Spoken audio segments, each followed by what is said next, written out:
بسم اللہ الرحمن الرحیم. سب سے پہلے تو سپریم کورٹ بار ایسوسیشن کے صدر ہمارے ساتھ محترم لطیف لالا اور باقی وہ تمام ادارے جن کے کولیبریشن سے یہ پروگرام آج منعقد ہوا ہے اور ہمیں بھی اس پروگرام میں دعوت دی گئی ہے اور میری ایک عورت سمجھتے ہیں تو مشہور ہیں ان کے اس ماحول میں انہوں نے اس پروگرام کا انعقاد کیا. میں انتہائی مختصر بات کروں گا اور سب سے پہلے تو میں یہاں پر بار بار یہ بات اس بات کا تکرار بھی ہوئی اور یہ ریپیٹ ہوئی، لیکن ایک حقیقت ہے کہ جب تمام ادارے برقرار رہے ہوں، جب پاکستان کا سیاسی ماحول زیر عتاب ہو، پارلیمنٹ زیر عتاب ہو، جمہوریت زیر عتاب ہو، تو اس وقت پاکستان کی قیادت سے لے کر اب تک واحد بار ایسوسیشن ایک ایسا ادارہ ہے جو ہمیشہ جمہوریت کے لیے اور انسانی حقوق کے لیے میدان میں کھڑے رہتے ہیں. اور جب ہم سوچتے ہیں کہ وجوہات کیا ہو سکتی ہے تو میرے خیال میں وہ جو جمہوری نظام ہے، وہ جو بار ایسوسیشنز کے الیکشنز ہے، وہ جو ان کی انٹرنل ڈیموکریسی ہے، میرے خیال میں وہی ان کو وہ اسٹرینتھ بخشتی ہے جس کی وجہ سے وہ ہر قسم کے سخت حالات کا مقابلہ کر سکتے ہیں. یہاں پر یقیناً اپنے اس قوم کو، اس ملک کو ان حالات سے نکالنے کے لیے تمام اداروں پر ریسپانسبلٹی آتی ہے،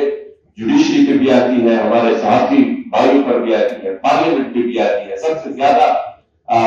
ریسپانسبلٹی سیاسی جماعتوں پر آتی ہے. اور میرے خیال میں جس دن سیاسی جماعتوں میں وہ جمہوریت آئے جو ہمارے بار ایسوسیشن میں ہے تو میرے خیال میں اس دن ڈائریکٹ یا انڈائریکٹ یہاں پر جو امیر رہی ہے پاکستان میں اس کا آخری دن ہوگا. جب تک سیاسی جماعتوں میں انٹرنل ڈیموکریسی نہیں ہوگی میرے خیال میں اس وقت تک ہم ملک میں جمہوریت کا مطالبہ نہیں کر سکتے اور حقیقی جمہوری نظام کا قیام یہاں پر ناممکن رہے گا. کیونکہ جب تک ہم وہ ادارے نہیں بنائیں گے، جب تک وہ انسٹیٹیوشنز ہم نہیں بنائیں گے جس پولیٹیکل انسٹیٹیوشن کے پلیٹ فارم سے ہم مقابلہ کر سکے، جب پولیٹیکل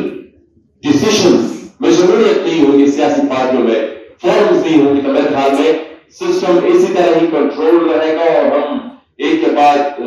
دوسری ایکشن رکھلے اس پورے نظام کی دیکھتے رہیں گے. ایک چیز چونکہ میں انتہائی مختصر کروں گا یہ بات اپنے ڈسکشن کہ یہاں پر بات ہوئی جوڈیشری کی بھی، یہاں پر بات ہوئی صحافیوں کی بھی. بعض ہمارے صحافی حضرات نے کافی قربانی دی ہے، بعض ہمارے جوڈیشری کے ہمارے ساتھیوں نے بھی کافی قربانی دی ہے، لیکن بعض فیسیلیٹیٹر بھی رہے ہیں، بعض سہولت کار بھی رہے ہیں ان تمام آمرانہ اقدام کے جو پاکستان میں پچھلے عرصے میں ہم نے دیکھے ہیں. ان کا بھی احتساب ہونا چاہیے اور ان کا احتساب ظاہر بات ہے سیاسی جماعتوں سیاسی حقوق تو ہی نہیں کرنا ہے، لیکن وہ کوئی مسئلہ کا شکار ہو جاتے ہیں اور وہ اس مسئلہ کی وجہ سے چونکہ ان کا احتساب نہیں ہوتا تو اگر کل کوئی سہولت کار رہ چکا ہے تو آنے والے دنوں میں بھی ان کا وہ جو کہ ماضی میں نشان عبرت نہیں بنا تو وہی ایکشن پھر ریپیٹ ہوتا ہے اور اس کے روکتھام کے لیے اس کے دل میں کوئی خوف نہیں ہوتا. ظاہر بات ہے یہ عمل بھی سیاسی جماعتوں ہی نہیں کرنا ہے اور اس کے لیے ان کو اپنی ایک مورل اسٹینڈنگ سب سے پہلے پیدا کرنی ہوگی. اس عمل کرنے سے پہلے ایک واحد چیز جو کہ سوشل میڈیا کے آنے کے بعد ہم دیکھ رہے ہیں کہ ایک اویئرنیس پہلی دفعہ ہم پاکستان میں دیکھ رہے ہیں، پاکستان کی 2 لاز میں دیکھ رہے ہیں. میں صرف وزیرستان کی بات نہیں کروں گی، وزیرستان سے لے کر چمن سے لے کر لاہور سے لے کر کراچی تک پہلی دفعہ ہم پاکستان کے عوام میں یہ اویئرنیس ایک چیز دیکھ رہے ہیں کہ وہ پاکستان جو موجودہ صورتحال کا ذمہ دار یہاں کی جو حکومت ہے اس کو نہیں کر رہے ہیں. وہ اس تمام جو حالات ہے یہاں کا اگر انسانی حقوق کا برا حال ہے، یہاں کے اگر معیشت کا برا حال ہے تو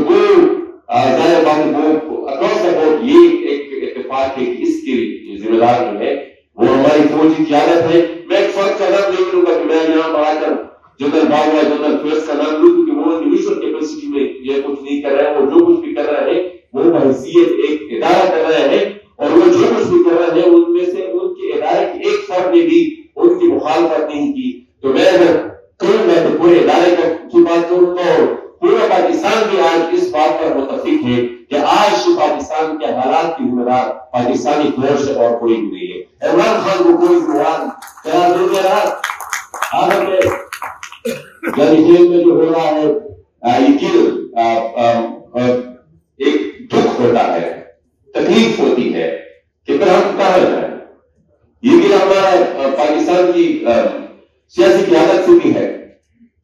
صحافی برادری سے بھی ہے کہ 18 دن ہو گئے وہاں پر لاش سمیت لوگ احتجاج کر رہے ہیں. اور مطالبہ ان کا کیا ہے؟ مطالبہ ان کا یہ ہے کہ آپ یہاں پر جو دہشت گردوں کے گروپ ہیں ان کے خلاف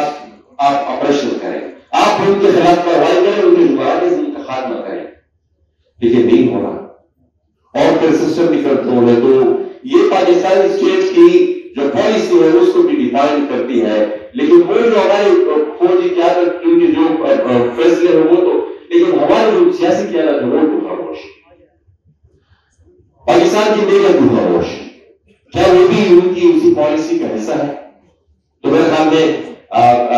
ان کے لیے ہمیں آواز اٹھانی چاہیے. اور ساتھ ہی ساتھ ہمارے جو ساتھی علی وزیر جو آج کل کراچی میں ایک اسی اظہار رائے کی بنیاد پر وہ قید ہے, اور ان کا آج کی جوڈیشری کا میں آپ کو جو حال 3 مہینے تک ان کا کیس ہائی کورٹ میں پینڈنگ رہا, فیصلہ نہیں رہا. 3 مہینے تک ان کا فیصلہ ہائی کورٹ ان کی بیل اپلیکیشن کا فیصلہ نہیں دے رہی. 3 مہینے بعد ان کی بیل اپلیکیشن ریجیکٹ ہو گئی. تو میرے خیال میں یہ ایک سیاہ باب ہے پاکستان کی جوڈیشری کا بھی. اور ظاہر بات ہے ہمیں پھر ان سب سے نکلنے کے لیے بنیادی ریسپانسبلٹی سیاسی جماعتوں کی بنتی ہے, اور سیاسی جماعتوں کو حقیقی جمہوریت کے قیام کے لیے سب سے پہلے اپنے اداروں میں جمہوریت قائم کرنی ہوگی. آخر میں پھر سپریم کورٹ, بار ایسوسیشن اور باقی جتنے بھی اداروں کے تعاون سے یہ پروگرام ہوا ہے ان سب کے مشہور